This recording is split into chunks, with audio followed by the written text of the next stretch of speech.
மாதத்துக்கு உண்டான சிறப்புகளை பற்றி பார்ப்போம். வீடியோக்குள்ளே போகலாம்.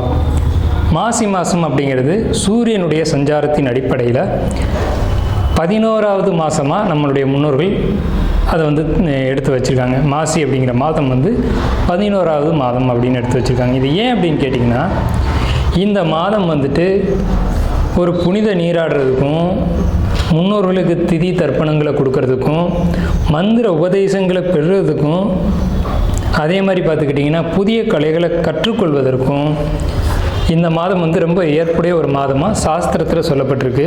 குறிப்பாக பெண்கள் இந்த மாதத்தில் விரதம் இருந்து பூஜைகளை ஏற்படுத்திக்கிட்டாங்க அப்படின்னா அது அவங்களுக்கு தாலி பாக்கியத்தை மாங்கல்யம்னு சொல்கிறோம் இல்லைங்களா, அந்த மாங்கல்ய பாக்கியத்தை அதிகப்படுத்தி கொடுக்குது. தாலி பாக்கியம் தான் ஒரு பெண்ணுக்கு ரொம்ப அவசியமான ஒரு விஷயம். அப்போ அந்த மாங்கல்யம்ன்ற விஷயம் இந்த மாசி மாதத்தில் சிறப்பான ஒரு இடம் பெறுது. மாசி மாதத்தில் தான் மாசி சிவன் ராத்திரி அப்படின்ற ஒரு விஷயம் வருது. மாசி மாதத்தில் இறை வழிபாடு இல்லாத நாட்களே கிடையாது. எல்லா 30 நாளுமே இறை வழிபாட்டுக்கு உகந்த நாட்கள் தான்.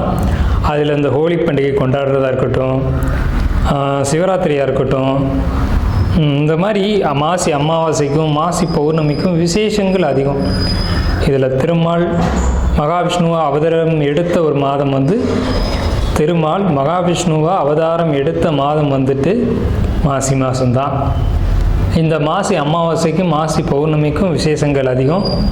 மாசி மாதம் வரக்கூடிய மக நட்சத்திரம் தான் மகாமகம் அப்படின்னு நம்மளுடைய சாஸ்திரம் விசேஷமாக அந்த ஒரு 12 வருஷத்துக்கு ஒரு முறை புனித நீராடல் அப்படின்ற ஒரு விஷயத்தை நம்ம மேலே சொன்னோம் இல்லைங்களா, அந்த விஷயத்தை கொண்டு வராங்க. இதில் தாக்ஷாயினி அப்படின்ற அவதாரத்தில் பார்வதி தாயார் அவதரித்த மாதம் இது.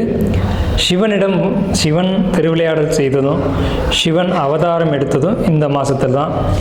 சிவன் தான் தன்னுடைய திருமணத்தை பார்வதி தேவியை திருமணம் செய்து கொண்ட மாதம் இந்த மாசி மாதம்.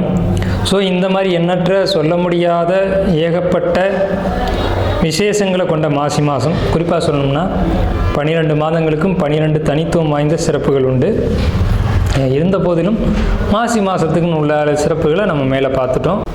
பூச நட்சத்திரம் மாசி மாதம் உண்டான பொதுவான ராசி பலன்கள். எப்போதுமே நியாயத்தின் பக்கத்தில் நிற்கக்கூடிய பூச நட்சத்திரம், புனர்பூசம் அல்ல பூச நட்சத்திரம். பூச நட்சத்திரக்காரங்க எப்போவுமே நியாயத்தின் பக்கத்தில் தான் நிற்க முடியும். நியாயத்துக்கு தான் அவங்க குரல் கொடுப்பாங்க. அப்படிப்பட்ட நீங்கள் இந்த மாசி மாதத்தில் உங்களுக்கு காரிய வெற்றி நிச்சயமாக உண்டு. அடுத்தவங்க பேச்சை கேட்காதீங்க. உங்கள் முடிவு என்னமோ அதுக்கு நீங்கள் செயல்படுங்க. அடுத்தவங்க பேச்சுக்கு செவி கொடுக்காதீங்க. சொந்தமாக முடிவெடுங்க.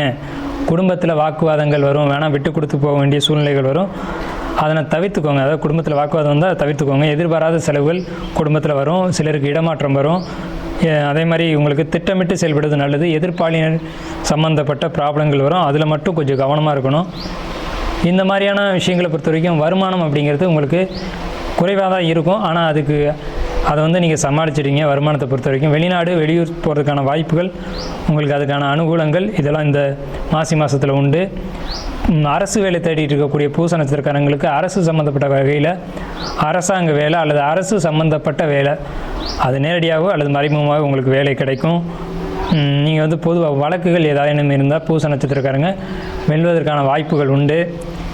முருகன் வழிபாடும் சனி பகவானுக்கு நல்லெண்ணெய் விளக்கேற்றி வழிபாடு செய்வதும் ரொம்ப ஒரு உன்னதமான பலன்களை பூச நட்சத்திரத்துக்கு கொடுக்கும்.